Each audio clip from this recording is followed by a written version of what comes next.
खबरो न लेलू अब तो नंबरो न देलू हो। जहिया से शादी कैलू हालू न पूछेलू हो। खबरो न लेलू अब तो नंबरो न देलू हो। जहिया से शादी कैलू हालू न पूछेलू हो। सही सतैबू काहे जान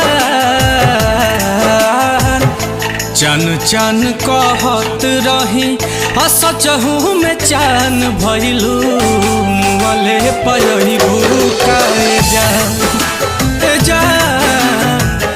चन चन कहत रही सचहू में चान भैलू मुँहले पयबू काहे जान।